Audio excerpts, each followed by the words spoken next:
El libro de Génesis. En el primer video vimos cómo los capítulos del 1 al 11 establecen la narrativa básica de la Biblia. Dios ha creado todas las cosas y hace a los humanos a su imagen para gobernar la tierra a su nombre. Los humanos eligen el pecado y la rebelión. Así que el mundo se sale de control hacia la violencia y la muerte, llevando a la rebelión y dispersión de la gente en Babilonia. A partir de esa dispersión en Babilonia, el autor traza la genealogía de una sola familia, que eventualmente lleva a un hombre llamado Abraham, luego conocido como Abraham. La promesa de Dios a Abraham al inicio del capítulo 12 abre todo un nuevo movimiento en la historia. Dios llama a Abraham a que deje su hogar e ir hacia la tierra de Canaán, la cual Dios dice que un día será suya. En esa tierra, Dios promete hacer de Abraham una gran nación, hacer grande su nombre y bendecirlo. Estas promesas están conectadas con las primeras partes del libro. Babilonia había intentado arrogantemente hacerse un nombre grande para sí misma, y eso no salió nada bien. Pero Dios, en su generosidad, va a investir con un gran nombre a este don nadie, Abraham. La bendición de Dios a Abraham hace eco de la bendición original que Dios le dio a la humanidad en el principio. Así que la pregunta es, ¿por qué Dios va a bendecir a Abraham y su familia? La última frase de la promesa de Dios deja esto en claro, para que todas las familias de la tierra alcancen la bendición de Dios a través de ti. Esto es clave para entender el resto de la historia bíblica. El plan de Dios es rescatar y bendecir su mundo en rebeldía a través de la familia de Abraham. Esta es la razón por la cual el resto de la historia del Antiguo Testamento va a enfocarse solo en esta familia, eventualmente llamada el pueblo de Israel. Esta es también la razón por la que más tarde Israel será llamado un reino de sacerdotes en el monte Sinaí. Dios quiere usarlos para mostrarle a todas las otras naciones cómo es Él. En última instancia, esta promesa recogida más tarde por los profetas y poetas bíblicos que dicen que su cumplimiento vendrá a través del rey mesiánico de Israel, cuyo reino traerá justicia y paz a todas las naciones. En este punto de la historia, nada de esto está claro. Solo tienes que seguir leyendo y ver cómo se desarrolla la promesa. El resto del libro se concentra en Abraham y su familia. Primero en Abraham mismo, luego en su hijo Isaac y luego en el hijo de este, Jacob, y posteriormente en los 12 hijos de Jacob. Estas historias sobre cada generación están unidas por dos temas principales. Primero, cada generación de la familia de Abraham está marcada por un repetido fracaso. Ellos siguen tomando decisiones realmente malas que arruinan sus vidas y ponen en peligro las promesas de Dios. Sin embargo, Dios permanece fiel a ellos. Él continúa rescatándolos de sí mismos y reafirmando su compromiso de bendecirlos y de bendecir las naciones a través de ellos a pesar de sus fracasos. Las historias de Abraham. Dios había prometido a Abraham una gran familia, pero en dos ocasiones diferentes, él teme por su vida porque otros hombres se sienten atraídos por su esposa. Él hasta niega que está casado con ella, lo que crea, por supuesto, muchos problemas. Y no solo eso, Abraham y su esposa Sara no pueden tener hijos. Así que Sara hace arreglos para que Abraham se acueste con una de sus sirvientas, lo cual causa todos estos problemas. Pero en cada ocasión, Dios libra a Abraham. En los capítulos 15 y 17, Dios hasta formaliza su promesa a Abraham con un compromiso oficial llamado pacto. Esta es una escena clásica. Dios invita a Abraham a mirar las estrellas del cielo y a contarlas. Él le dice que así de numerosa será su familia. A pesar de todos los obstáculos de no tener hijos, ni la manera de tenerlos en ese momento, Abraham mira al cielo y simplemente confía en la promesa de Dios. Dios responde, entrando en un pacto con Abraham, prometiéndole que se convertirá en padre de muchas naciones para que la bendición de Dios pueda alcanzar a todo el mundo. Dios pidió a Abraham que marcara a su familia con una señal del pacto, la circuncisión de todos los varones en la familia. Este es un símbolo que les recordará que la fecundidad de su familia es un regalo de Dios. Eventualmente, Abraham tiene muchos hijos y muere anciano en buena vejez. Las historias de Jacob desarrollan estos temas en forma todavía más dramática. Desde su nacimiento, Jacob vive a la altura de su nombre, que significa engañador. Estafa a su hermano y le quita su herencia y bendición. Lo hace nada más y nada menos que engañando a su anciano y ciego padre. Luego, simplemente se va. Va y toma 4 esposas, aunque realmente solo ama a una, Raquel. Él crea un montón de rivalidades en la familia. Lo único que lo humilla es ser engañado por su tío Labán, quien le engaña durante años de su vida. La situación finalmente se invierte. Es un Jacob humillado el que regresa a su tierra. En una historia muy extraña, Jacob termina luchando con Dios, demandando que Dios lo bendiga. Algunas cosas realmente nunca cambian, ¿verdad? Sin embargo, Dios honra su determinación y pasa la bendición de Abraham a él. Él le cambió el nombre de Jacob a Israel, que significa el que lucha con Dios. En esta última parte del libro, la historia de los hijos de Jacob es donde todos los temas llegan a un punto crítico. Jacob ama a su penúltimo hijo, José, más que a todos los demás, y le da una túnica especial. Los 10 hijos mayores llegan a odiar a José. Lo secuestran y planean matarlo, pero en lugar de eso, deciden solo venderlo como esclavo en Egipto, donde termina en prisión, hablando de fracasos familiares. Pero Dios está con José. Él orquesta la liberación de José de la prisión, y Faraón termina elevando a José como segundo al mando sobre todo Egipto. José salva a la nación de Egipto durante una hambruna. También termina salvando a sus hermanos y a su familia de morir de hambre.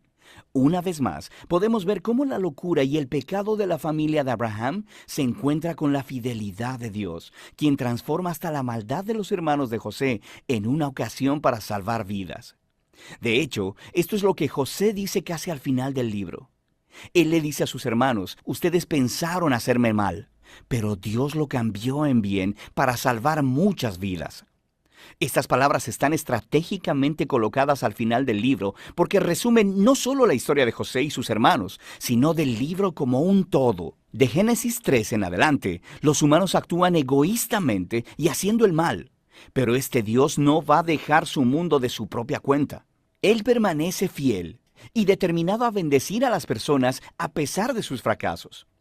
Puedes ver esto especialmente en cómo esa misteriosa promesa acerca del descendiente de la mujer se desarrolla a través del libro.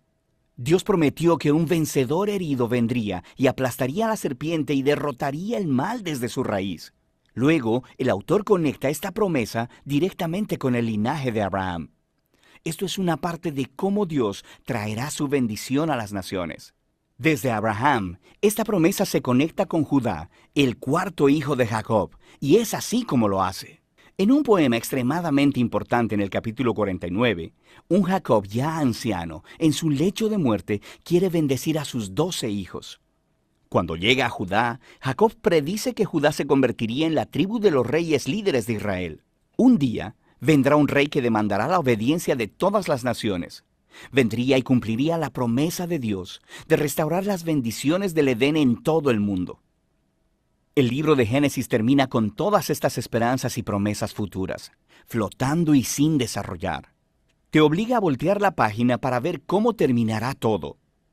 Por ahora, ese es el libro de Génesis. Muy bien. Perfecto. Muy bien. Más o menos, yo después al final les voy a, como hice la última vez, les pongo el video para que ustedes puedan tener una copia y repasarlo si es que quieren ver. Así que vamos a empezar ahora. Vamos a hacer una vista panorámica de Génesis. O sea, básicamente hoy día vamos a tener una visión. No vamos a tener muchos textos bíblicos. Los textos bíblicos van a estar a partir de la próxima semana cuando estudiemos y empecemos a estudiar la vida de Abraham. El día de hoy quiero que tengan una visión panorámica de cómo se ocurre Génesis desde el capítulo 12 hasta el capítulo 50. Así que vamos a compartir ahora esta pantalla. Muy bien. Y vamos así, ¿eh? Muy bien. Génesis 12 al capítulo 50. El origen de un pueblo.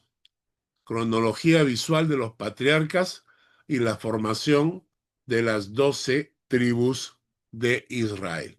para que entendamos bien lo que va a pasar ahora, tomen en cuenta lo siguiente. Génesis está partido en el capítulo 11-12. Es decir, empezamos con los patriarcas, los padres después de la creación. Hablamos de Abraham y toda su descendencia, hasta que llegamos a Noé. De Noé viene su descendencia, hasta que llegamos a la Torre de Babel que vimos la semana pasada. A partir del capítulo 12 entra a tallar Abraham. Entonces Génesis lo partimos en dos. Carlos, 1 al perdón, 11, perdón. sí, Estamos viendo todas las diapositivas. ¿Podrías poner solo la que toca? perdón, perdón. A ver.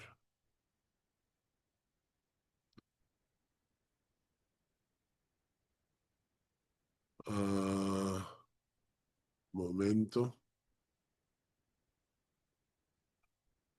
Están viendo todas las diapositivas ahorita, ¿no? Entonces vamos a hacer lo siguiente. Ahorita ya la sacaste. ¿Están viéndola ahorita? No, No ven nada. no. Ya.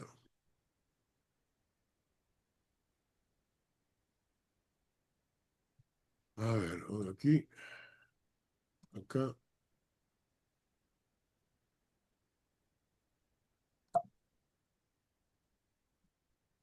Ok.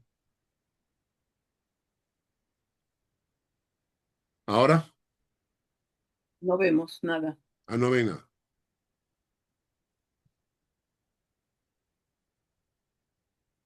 Comparte. Ya. Ahora, Vemos, ahí está.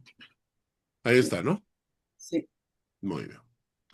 Perfecto. Entonces vamos a...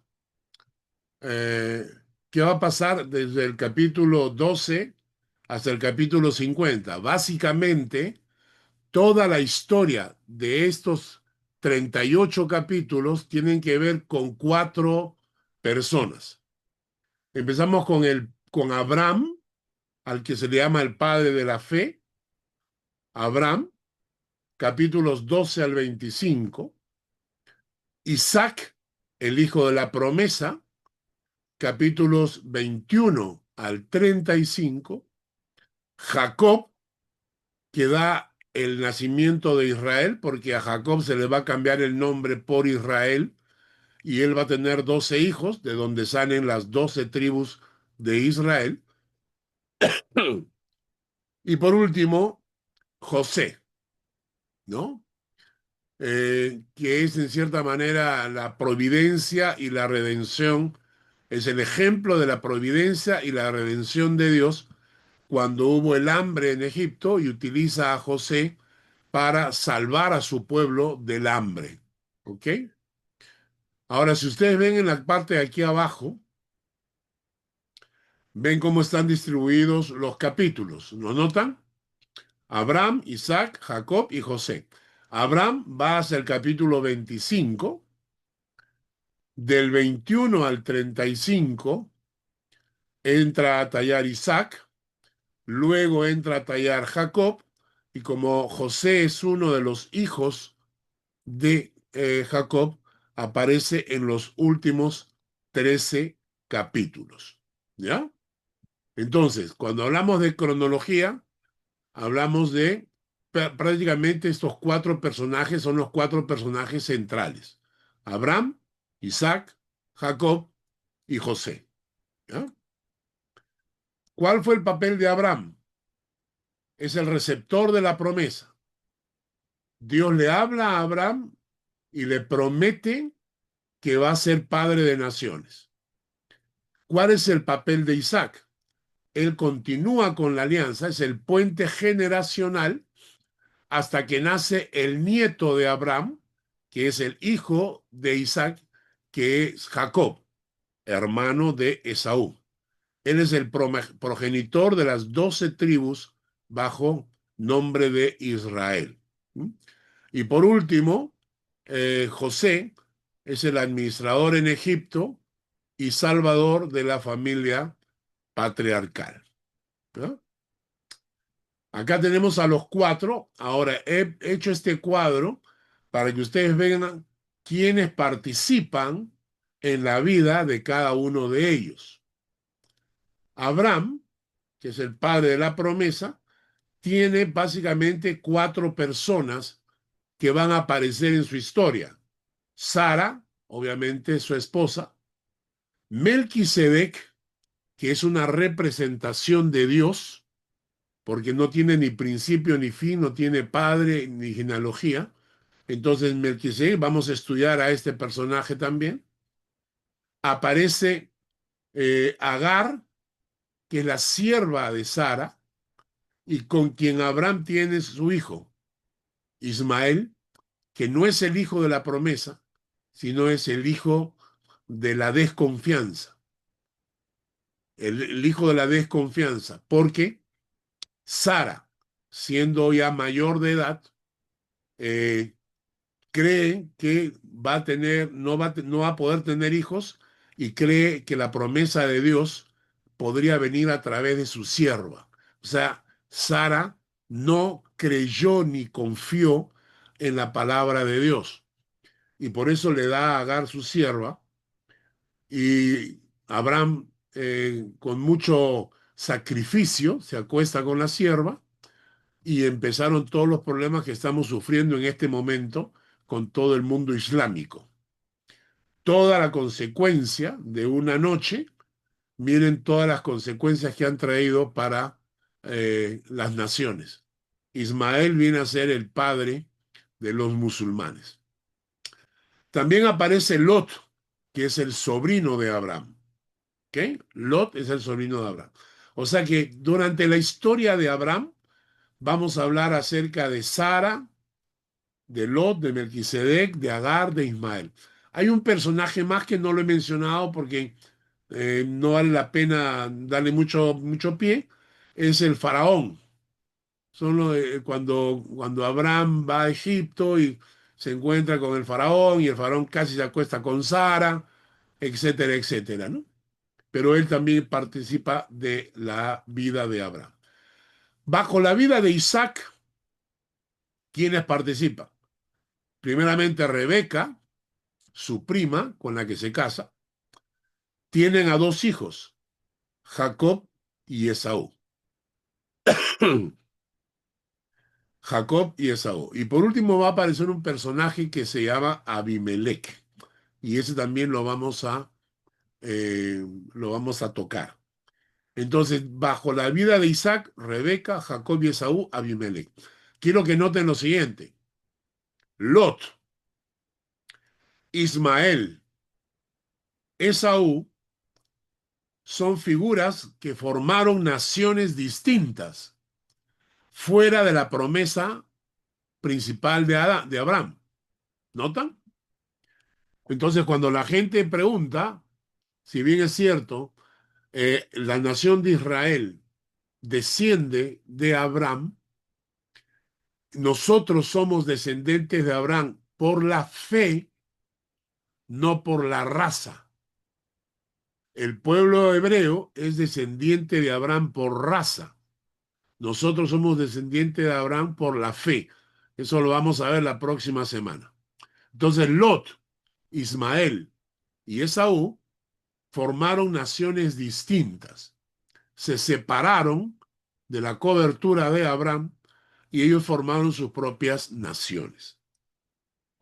Luego tenemos a Jacob, que es el tercer personaje. La imagen acá refleja un hecho que Jacob luchó contra Dios. Eso lo vamos a tocar cuando estudiemos la vida de Jacob. Debajo de Jacob, en primer lugar, aparece su suegro, que es Labán, ¿no? Luego, las esposas, primero Lea y después Raquel. Jacob trabajó mucho tiempo para poder casarse con Raquel y cuando se casa le dan a Lea. Él no se da cuenta en la noche, probablemente tenían sus traguitos encima. No se dio cuenta que le dieron a Lea. Cuando amanece es Lea la que está a su costado se queja contra Labán y Labán le dice, bueno, tienes que seguir trabajando por Raquel. Muy bien. Lea le empieza a dar hijos.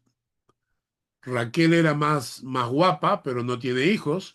Así que Raquel decide darle a su sierva para que tenga hijos. Luego Lea le da a su sierva. Y en fin, el hombre, Jacob, entonces tenía dos esposas y dos concubinas. Vamos, cuando lleguemos al tema, vamos a hablar. Recuerden que la ley de Moisés todavía no existe. No existe la Torá, la ley de Moisés, porque recién se va a escribir con Moisés. Y Moisés todavía es dentro de unos 500 años. ¿Entienden? O sea, recién en 500 años van a aparecer las leyes y por eso, en este caso, no es que se estaba violentando, sino que no habían leyes en ese momento. Y los descendientes de Lea, Raquel, Bilha y Silpa vienen a ser los 12 hijos de Israel. ¿Ah? Porque a Jacob se le cambia el nombre por Israel. El último personaje, José, también vamos a estudiarlo, fue vendido como esclavo y en primer lugar fue vendido a Potifar, el general del ejército. Luego la mujer de Potifar lo quiere violar, él no se deja y lo acusa de intento de violación y entonces lo meten a la cárcel donde conoce al copero y al panadero del faraón. A uno lo restauran a su puesto y al otro lo cuelgan. Y al que restauran a su puesto, le habla al faraón cuando el faraón tiene el sueño de las vacas gordas y las vacas flacas, y entonces llama a José que le interprete el sueño, y el faraón lo convierte en su mano derecha, ¿no? Luego va a aparecer Asenat, que viene a ser la madre de los hijos de José, desde familia a nación. El traslado a Egipto bajo José marca el inicio de Israel en esta tierra. Si tienen alguna pregunta en todo esto, por favor me detienen, levantan la mano y me avisan. ¿Ok? Abraham, el padre de la fe, el receptor del pacto, llamado por Dios para salir de Harán, recibe la promesa de tierra y descendencia, ¿no? Aquí está. Eliezer fue su siervo. En primer lugar, en algún momento Abraham va a pensar que Eliezer va a ser su descendiente y lo va a decir, no tengo heredero, el único que tengo es mi siervo, Eliezer, para que nazca Isaac, su hijo, ¿no? Luego, cuando nace Isaac y crece, Eliezer es el que va a ir a buscarle la esposa. Entonces es el siervo, vamos a hablar un poco de la vida de Eliezer, que va y busca a Rebeca, que viene a ser la esposa de Isaac posteriormente. Otra parte de la historia de Abraham es Sara, que es una mujer estéril, madre del hijo de la promesa, y que en su vejez, cuando ya había pasado por la menopausia, el texto bíblico dice que ya había pasado por las costumbres de las mujeres, ya se le había terminado la regla. A pesar de todo eso, ella sale embarazada. O sea, el milagro de Isaac es impresionante, ¿no? Porque no solamente era que era estéril, sino que además era vieja y además eh, había pasado por la menopausia. Ahora, imagínense ustedes la magnitud del milagro de Dios para que salga embarazada y nazca el hijo de la promesa que es Isaac. Por último, aparece Lot. Lot está relacionado con la historia de Sodoma y Gomorra. En algún momento, Lot está con su tío, Eh, y entonces los siervos de Lot, los que trabajaban para Lot, se pelean con los que trabajaban para Abraham. Y entonces deciden, ¿sabes qué? Mejor nos separamos para no pelear. Y entonces Abraham le dice, bueno, tú escoge dónde quieres ir. Y Lot se va hacia la zona de Sodoma y Gomorra. Ahí se queda, la ciudad se corrompe y por último van a aparecer ángeles que van a ir a rescatar a Lot de Sodoma y Gomorra. Esa es otra historia que también vamos a analizar. Eh, Dentro de la vida de Abraham, obviamente, tiene que aparecer la Agar e Ismael, ¿no? Eh, Sierva egipcia, es el primer hijo que le nace a Abraham, pero no es el hijo de la promesa, se conoce como el hijo de la desconfianza, como el hijo de la incredulidad, ¿no? No es el heredero del pacto, ¿no? La Biblia va a ser bien clara con eso. Y por último, acá tenemos, o penúltimo, tenemos, aparece Melquisedec, que esta es una figura súper importante porque es como que había una teofanía, como que había una manifestación de Dios en la tierra. A eso se le llama teofanía. Cuando es una manifestación de Cristo, se le llama cristofanía. Entonces, en este caso, la teofanía, Melquisedec representa al rey de Salem, sacerdote, una figura divina. En algún momento, Abraham, cuando rescata a su sobrino, porque lo habían secuestrado, se los habían llevado unos invasores. Abraham va a rescatar a su sobrino y de regreso pasa por Salem y va y ofrece sus diezmos de todo lo que había conseguido en el botín. Y ese es el inicio de la enseñanza bíblica que a Dios le corresponde el 10% de todo lo que ganamos y siempre como primicias, es decir, no es como las obras, no es lo que queda, siempre es al principio. Cuando yo recibo, esto es de Dios, lo separo para Dios, con el resto es para mi vida, ¿no? Y por último, Setura, después que muere Sara, después que muere Sara, Abraham se casa con Setura, que es madre de Madián y de otros linajes. Y vamos a ver la historia. Tiempo después, muchas veces los madianitas se convierten en una piedra en el zapato para el pueblo de Israel. Si Abraham se hubiera quedado soltero, entonces no habría habido este problema. ¿Ok? De ahí aparece Isaac, que es el hijo de la promesa, que casi fue sacrificado. Ese es otro tema que vamos a tocar. Dios, después que le da a Isaac, le pide que lo sacrifique. Parecería una locura, pero no es así, porque básicamente lo que Dios le está pidiendo a Abraham es que crea completamente en él. Él le había prometido que sería padre de naciones y la única alternativa era Isaac.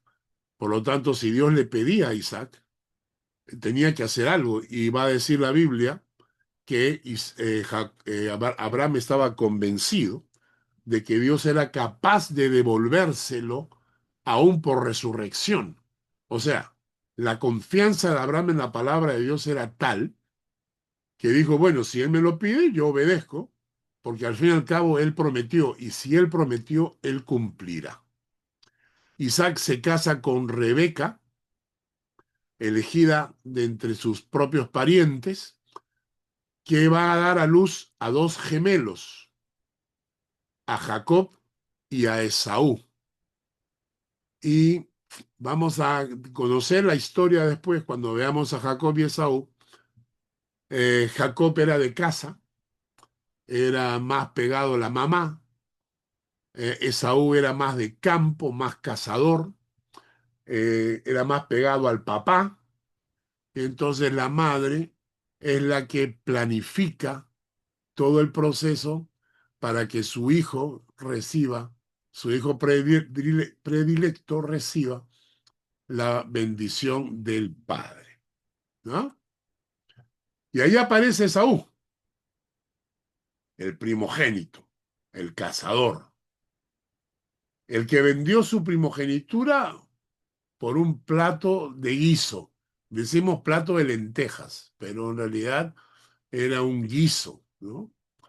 Le hicieron su estofadito de pollo, su estofadito de carne, y entonces él regresó cansado de la casa y, Pero ¿por qué se dice que es lentejas entonces? Si perdón, dice eso. ¿Por qué se dice que es lentejas?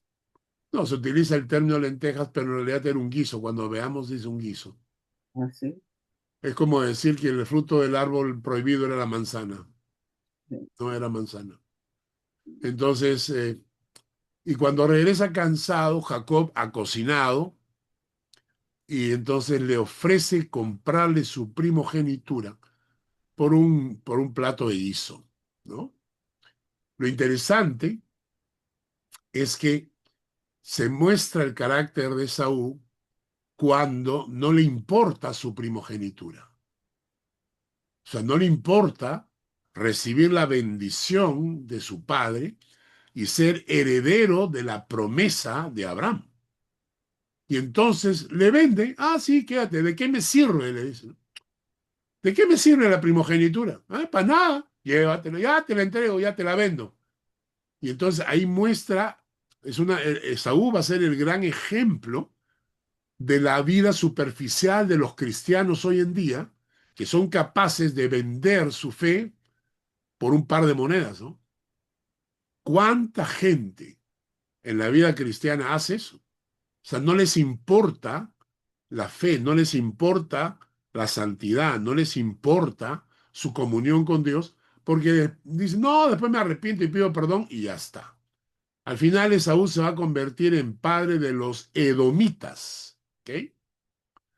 Jacob, en cambio, era el menor, era más pastor de ovejas, era más pegado a la mamá, sabía cocinar, aprendió a cocinar, la mamá le enseñó a cocinar, y cuando viene la oportunidad,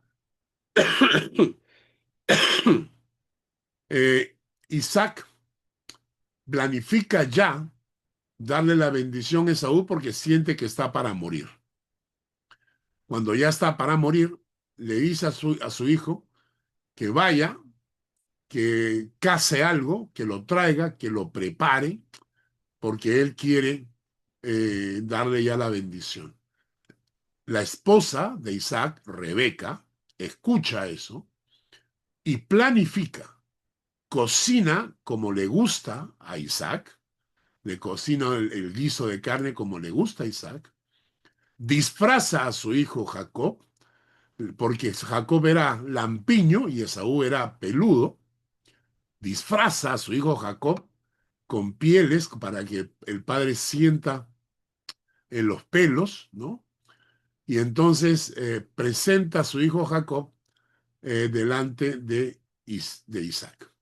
Isaac sospecha algo por la voz, sospecha, lo atrae para olerlo y huele las ropas de su hermano, la toca la piel, siente la piel velluda, come la comida, en fin, al final es engañado y recibe la bendición que le corresponde a Esaú. Es interesante que su nombre significa engañador, ¿no?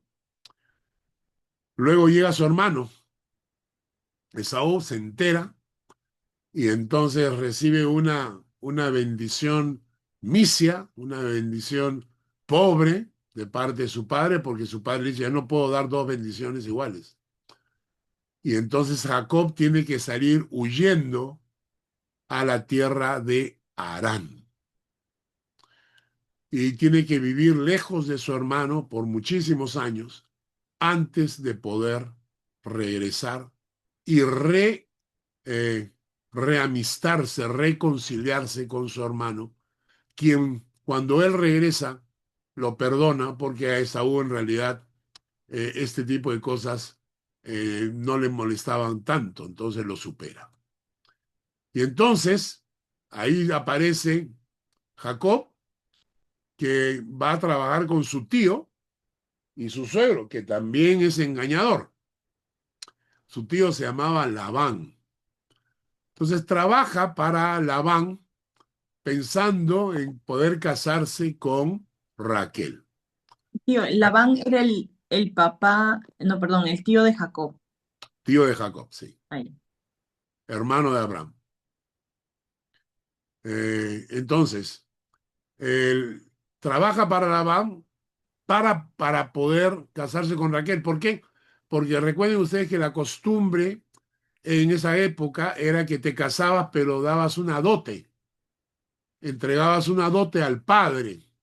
El padre te entregaba a la hija, pero a cambio tú le tenías que dar una dote, ¿no? Tenías que pagar por la hija, ¿no? Entonces él trabaja durante 7 años para casarse con Raquel, que era una mujer bellísima. Según el texto, era preciosa. Y al día de la boda, cuando llegue el día de la boda, yo creo que le dieron sus copitas de más y medio borrachín, se fue a consumar el matrimonio y cuando entra a consumar el matrimonio no se da cuenta que está teniendo relaciones con Lea. Lea aparentemente no era tan agraciada como Raquel. La Biblia utiliza un término muy elegante, muy bonito para hablar de Lea. Dice que tenía ojos bonitos, pero solo tenía ojos bonitos. La que era guapa de verdad era Raquel. Entonces, cuando se da cuenta que se ha casado con Lea, ¿no? Entonces le reclama a Labán que lo ha engañado y le dice, bueno, tiene que trabajar 7 años más por Raquel. Y entonces trabaja pues Jacob otra vez por los 7 años y al final termina con Lea y con Raquel. Para los hijos, ya saben ustedes, primero Lea le da hijo, eh, Raquel no tiene, entonces Raquel le da a Bilha, su hijo, su sierva, para que Jacob se acueste con la sierva. La sierva, Bilha, le da hijos. Cuando Lea ve que Raquel le ha dado a su sierva, Lea también le da la suya. Por último, Raquel tiene hijos. Al final, Raquel tiene hijos. Vamos a ver luego la lista de estos hijos. Jacob no se hizo de rogar y entonces al final tenía a Lea, a Raquel, a Bilha y a Silpa como esposas, 2 esposas y 2 concubinas. Los hijos de Lea, Rubén el primogénito, el primero. Luego vino Simeón, Leví, Judá, Isaacar, Zabulón y una hija llamada Dina. ¿Ya? Los hijos de Raquel, José y Benjamín. Imagínense, ¿eh? Benjamín el más pequeñito, el más chiquito, el que nació al final, y José el que fue vendido por sus hermanos. ¿Ah? Los hijos de Bila fueron 2, Dan y Neftalí. Los hijos de Silpa también, 2, Gad y Aser.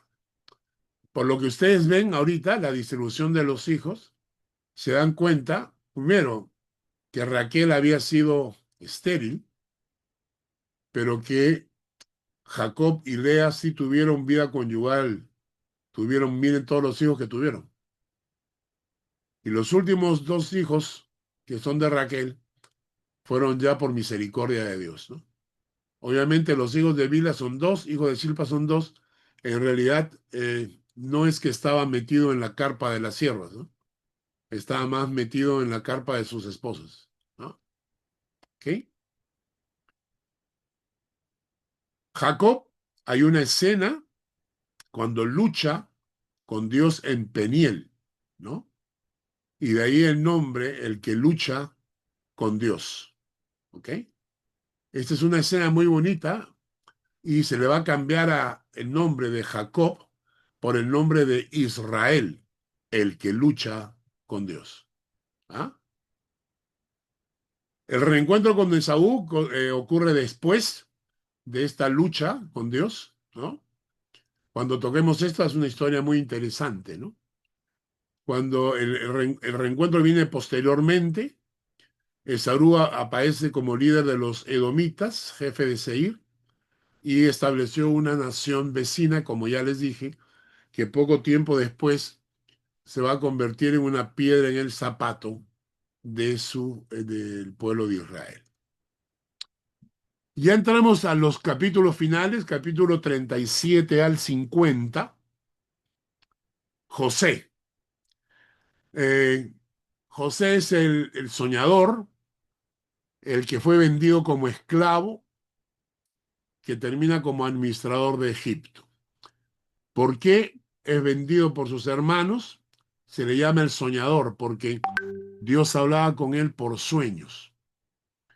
Dios le había dicho a José que Dios le da un sueño, y en ese sueño aparece como que el sol y la luna se inclinan ante él.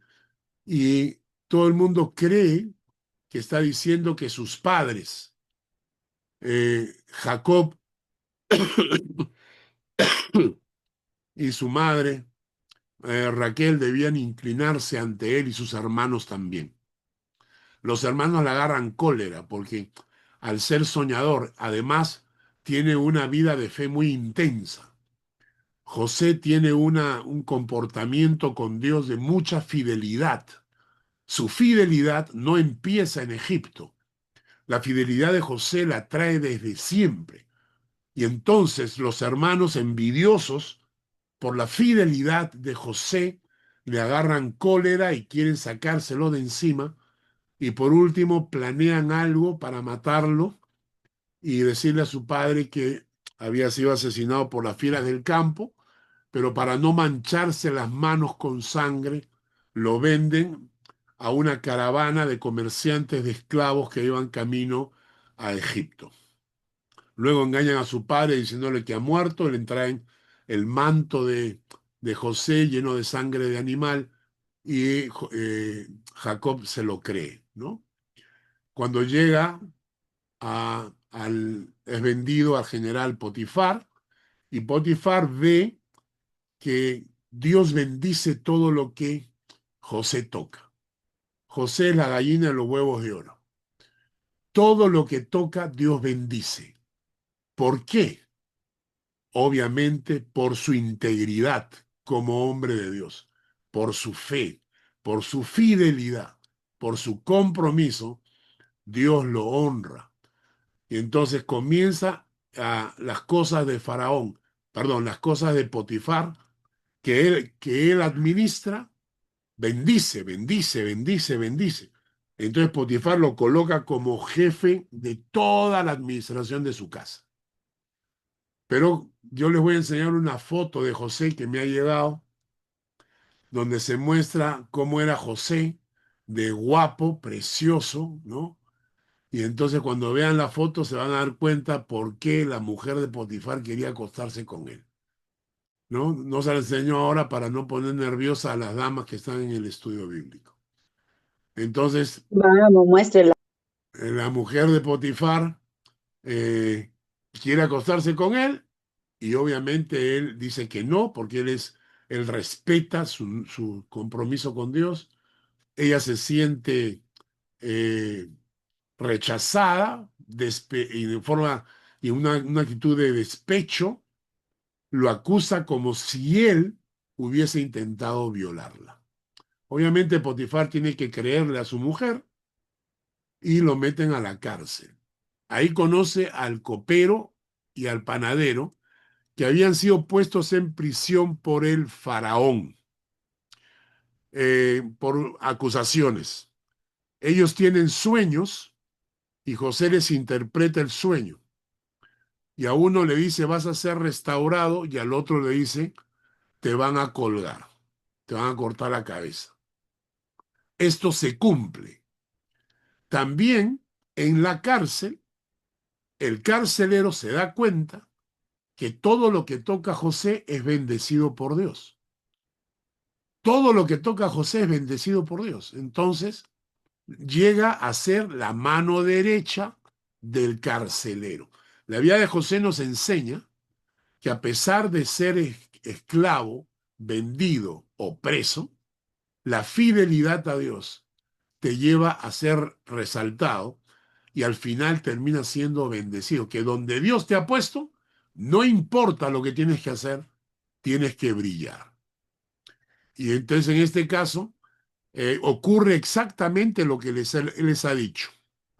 Tiempo después, obviamente, el faraón tiene su sueño y está desesperado porque nadie le puede interpretar el sueño, y su copero, que fue restaurado, lo llama y el copero le dice, faraón, yo sé quién puede interpretar tu sueño. Porque cuando yo estuve en la cárcel, había pues ahí un muchacho que se llamaba José. Yo tuve un sueño, el panadero tuvo un sueño, él no lo interpretó y se cumplió literalmente como él dijo. Entonces lo mandan a llamar a José, que le interpreta al faraón el sueño de las vacas y las espigas sobre la hambruna que se acercaba sobre Israel. Al recibir la interpretación, el faraón dice, ¿quién puede mejor administrar todo mi imperio si no es este hombre? Primero, que Dios le habla, y segundo, todo lo que toca prospera, ¿no? Entonces, si todo lo que toca prospera y además Dios le habla por sueños, esta es la persona correcta. Y así José, de ser vendido por sus hermanos, termina siendo el segundo en todo el imperio egipcio. Tío, perdón, ¿por qué fue que lo vendieron a José? No entendí bien. Lo vendieron por envidia, Ah, ya. porque él tuvo un sueño donde decía que habían estrellas, había el sol, había la luna y todas se inclinaban ante él. Y entonces sus hermanos consideraron que las estrellas eran ellos, que el sol y la luna eran los padres, y que José se la estaba dando de pedante, diciendo que al final toda la familia se iba a arrodillar delante de él. Ah, Y entonces le agarraron envidia y mm. decidieron quitárselo de encima, ¿no? Carlitos, también era de que este Jacob tenía preferencia por él, ¿no? Sí, Tenía predilección por él porque era hijo del amor, ya, porque era hijo de la mujer que él amaba. Entonces también se notaba cierta predilección por ese hijo, entonces los demás también tenían envidia. ya, Era varias cosas que conjugaban, ¿no? ya. Muy bien. Entonces, Judá, que fue el que instigó a la venta de José, al final va a terminar ofreciéndose en lugar de Benjamín. ¿Cómo ocurre esto? Cuando llega la hambruna, que José ha predicho, que ha pronosticado la hambruna, Egipto ha juntado suficiente grano para sobrevivir. Pasaron los 7 años de bonanza y llegan ahora los 7 años de escasez. Pero como José sabía lo que iba a ocurrir, entonces construyó graneros y hizo recolectar grano durante los 7 años de bonanza. Cuando vienen los 7 años de escasez, el mundo de Oriente comienza a pasar por esta gran escasez. Sus hermanos, que no tienen ni idea de lo que está pasando, hablan con su padre y le dicen, papá, no hay que comer acá, pero en Egipto dicen que hay comida. Así que eh, vamos a ir para allá y vamos a comprar comida para traértela, ¿no? Ellos se van sin saber que se van a encontrar con su hermano José. Esa va a ser una historia interesantísima, porque al final José hace una trama para culparlos de, de robo, ¿no? Y entonces hace que dejen a su hermano en prenda, tienen que irse a traer al padre, y o sea, Judá se ofrece en cambio de su hermano. O sea, hay toda una trama que es una historia para hacer toda una película, ¿no? La cosa es que al final José se manifiesta a sus hermanos teniendo ya a su padre y les dice la gran frase de José, ¿no? Dios convirtió toda la maldad en bien. Esa es la promesa que tenemos de Dios para nosotros. Capítulo 38 va a aparecer una mujer Tamar, que les voy a contar su historia, que es una nuera que va a asegurar la descendencia de dos personajes, de Fares y Sara. Es la clave de la genealogía de los reyes de Judá, que descienden de Judá. Eh, Acá hay una cosa interesante, que es los hijos de José nacidos en Egipto,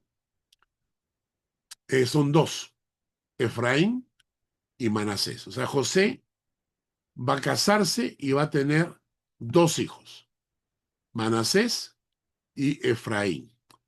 Es profecía sobre las tribus, ¿no? Destacando el liderazgo futuro de Judá y la prosperidad de José. ¿Por qué es importante saber esto? ¿Por qué es importante saber que José tuvo dos hijos, Manasés y Efraín? Por, la, por las 12 tribus de Israel. Las 12 tribus de Israel, Abraham, Isaac, Jacob, que cambia por nombre a Israel. Y tienes Rubén, Simeón, Leví, Judá, Dan, Neftalí, Gad, Aser, Isaacar, Zabulón, José y Benjamín. Estas son los 12 hijos de Israel, de Jacob, que se van a convertir en las 12 tribus de Israel. Pero no son las 12 que reciben herencia en la tierra prometida. No es así. ¿Por qué? Porque Leví no recibió tierra. Leví no recibió tierra. Porque Leví se convirtió en la tribu de los levitas, cuya función era sostener el ministerio espiritual en todas las tribus de Israel. Es decir,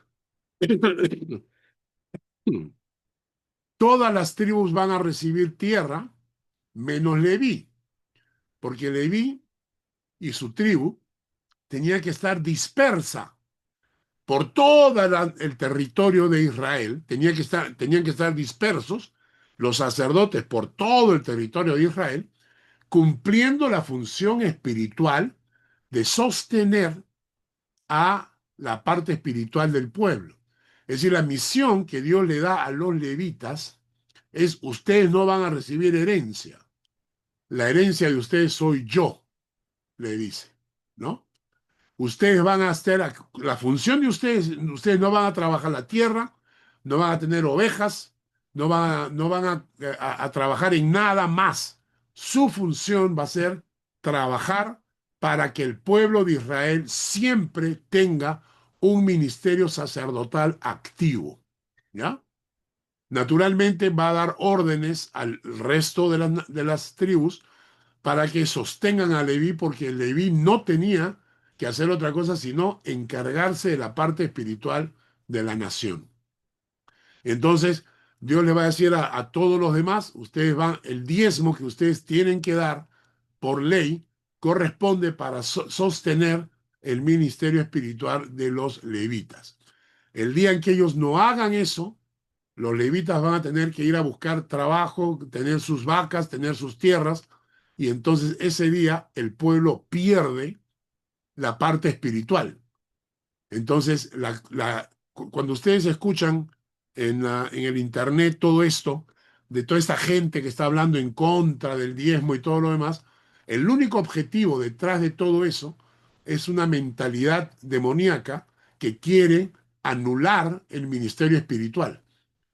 Porque cuando no hay ministerio de levita, entonces no hay vida espiritual. Entonces el único objetivo es que los levitas no tengan cómo sostenerse y tengan que salir a trabajar.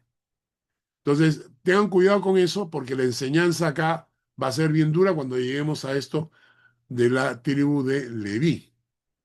Y por otro lado, José muere en Egipto y José tiene 2 hijos. Y entonces, ¿qué ocurre? La distribución de la tierra de Israel ocurre así. Leví no recibe, José no recibe, los que reciben son Manasés y Efraín, los hijos de José. Y si ustedes cuentan, es 1, 2, 3, 4, 5, 6, 7, 8, 9, 10, 11, 12. Y por eso la tierra de Canaán se divide en 12 tribus. Se divide en 12 tribus a pesar que los levitas no habían recibido tierra, porque uno de los hijos de José recibe la tierra que le correspondería, digamos, a los levitas. Y el otro hijo recibe lo que le correspondería a José. ¿De acuerdo? Y ahí terminamos el viaje rapidito de los capítulos 12 al 50. Preguntas. Han tenido una visión panorámica de todo esto, ¿verdad? Bueno, próxima semana vamos a empezar hablando acerca de Abraham. Y Abraham tiene muchísimas facetas. Probablemente vamos a demorarnos unas 3 o 4 semanas en cuanto a Abraham, quién fue, eh, cómo, o sea, los errores que cometió, Sara, Isaac, la promesa, cómo llegaron a la tierra prometida y bueno, Lot. Hay un montón de historias ahí en la vida de Abraham que vamos a tratar de tocar. ¿Alguna duda? ¿Nada? Decía un profesor de mi universidad, decía, cuando nadie pregunta es por 2 razones. O tú has explicado tan bien que todos han entendido, o has explicado tan mal que nadie entendió nada. Es que has dado Sí se entendió, pastor. Todo claro. bastante información y ya la vamos a ir preguntando cuando toque. Supongo que después hablarás de la hermana Dina, ¿no? Sí, Dina. Claro. Sí, ¿Quién y más? otro punto, amigo, Carlitos, que es muy interesante es lo de Ismael, que muy pocas veces se toca, ¿no? O sea, y sobre todo por lo que estamos viviendo ahora, ¿no? ¿Quién fue Ismael la consecuencia de Ismael, ¿no? Sí, Es un punto súper interesante. sí, sí. Bueno, se menciona que Ismael es el padre de los musulmanes, ¿no? O sea, pero se dice, ¿no? Entonces, si esto es absolutamente cierto, no es completamente sabido, ¿no? Se Sí, quiere utilizar a Ismael como barrera. Los musulmanes dicen que ellos descienden de Ismael. ok, Tengo un amigo que era misionero, que quería ir a trabajar a los países árabes, ¿no? Y se llamaba Israel. Y entonces tuvo que cambiarse oficialmente el nombre por Ismael, porque si no lo iban a crucificar, ¿no? Entonces, si bien es cierto, se menciona esto, eh, y si fuese cierto que Ismael es el padre de los musulmanes, imagínense todas las consecuencias negativas por una tonta noche de placer. Imagínense los millones de personas que han muerto por eso, ¿no? Y por la falta de fe de Sara, más que nada también. La falta de fe de Sara y la falta de ¿qué cosa es lo que hizo Abraham? consecuenciar a su eh, esposa. o sea, claro, o sea, es que es fácil decir, bueno, mi esposa me lo pidió, ya no me Mm, quedó La otra. firmeza, ¿no? claro. Firmeza en Firmeza la o fe. entereza o yo Convicción creo de que la promesa. Abraham tuvo que decir no. Mm, Abraham tuvo que decir no. Pero lo mismo que pasa con Adán. Eva le ofrece la fruta y Adán se la come.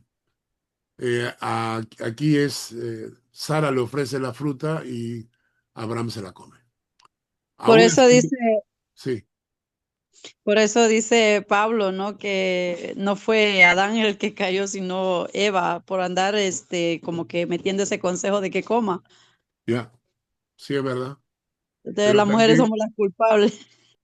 sí, o sea, si bien, o sea, hay que ser muy claro en eso.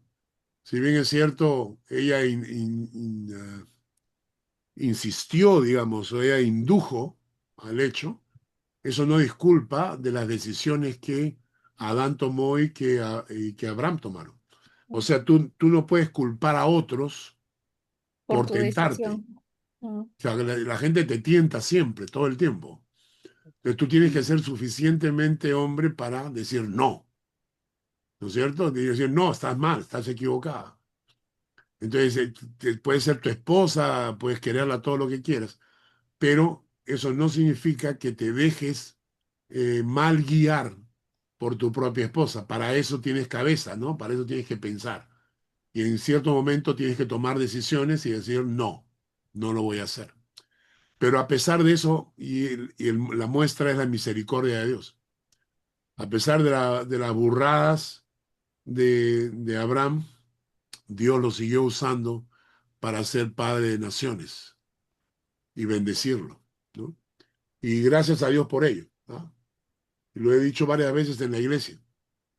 Gracias a Dios que Dios usó a gente como Abraham, porque si Dios lo usó a él, entonces yo tengo chance. mm. Tenemos esperanza. Tenemos esperanza. Tenemos esperanza porque todos hemos cometido errores alguna vez. Ahora es el libre albedrío, ¿no? Así es, El así es. coger lo bueno o lo malo.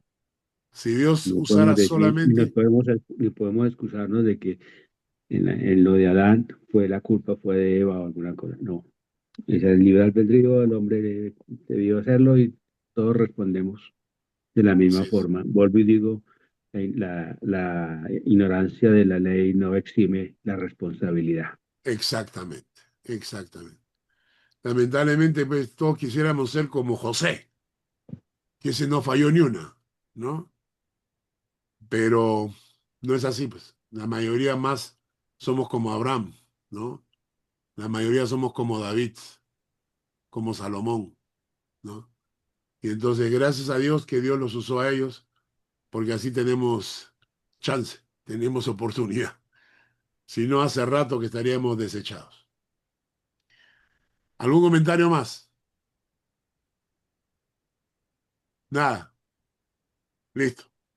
Oramos entonces y pedimos la bendición de Dios. Señor, gracias por lo que hemos aprendido el día de hoy. Gracias por tu palabra y estos capítulos que nos toca estudiar. Realmente vamos a enriquecernos tanto, dando la sabiduría para no perder ninguna de estas historias con una aplicación a nuestras vidas. Gracias, Padre, en el nombre de Jesús. Amén. Amén. Amén. Amén. Dios Buenas les noches. bendiga, Muchas cuídense. gracias, bendiciones a todos. Las Buena Nos vemos bendiciones. semana. mañana, Gracias. el Chao. domingo, el domingo. Que mejore, chao. Chao, chao. Chao.